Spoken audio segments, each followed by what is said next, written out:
খামখেয়ালি রাজা তার একজন পেয়াদা নিয়ে মুরগির বাজার পরিদর্শনে বের হলেন। রাজার মেজাজ সেদিন ছিল কিছুটা খিটখিটে। তিনি দেখতে চাইলেন প্রজারা তাদের পশু পাখিকে কি খাওয়াচ্ছে। রাজা প্রথম দোকানের সামনে গিয়ে থামলেন। খাঁচায় ভরা হৃষ্টপুষ্ট মুরগি দেখে তিনি দোকানিকে জেরা শুরু করলেন। এই যে দোকানি, তোমার এই মুরগিগুলোকে কি খেতে দাও শুনি? হুজুর, আমি এদের খুব যত্ন করি। প্রতিদিন নিয়ম করে ভালো মানের গম খেতে দিই। কি এত বড় স্পর্ধা! গমের আটা দিয়ে মানুষ রুটি খায়, আর তুমি সেই মানুষের খাবার মুরগিকে খাওয়াচ্ছ?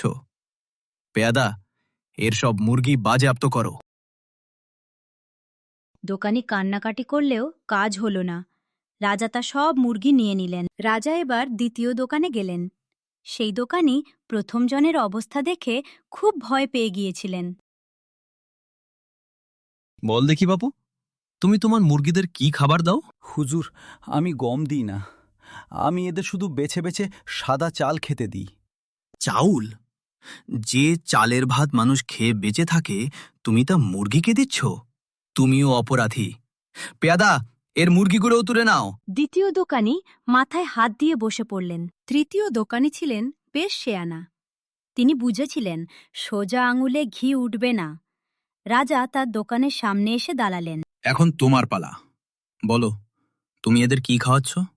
গম নাকি চাল? হুজুর, বেয়াদবি মাফ করবেন। আমি আসলে এসব ঝামেলার মধ্যেই নাই। মানে? তবে এরা খায় কি? হুজুর, আমি প্রতিদিন সকালে দোকান খুলে সব মুরগিকে লাইন ধরে দাঁড়া করাই। তারপর প্রত্যেকের হাতে 2 টাকা করে দিয়ে বলি, এই নে তোদের রোজকার হাত খরচ। সারাদিন বাজারে যা খুশি কিনে খেয়ে নিবি, শুধু রাতে সময় মতো খাঁচায় ফির। দোকানির এমন অদ্ভুত আর চতুর উত্তর শুনে রাজার রাগ নিমিষেই পানি হয়ে গেল। তিনি হো হো করে হেসে উঠলেন।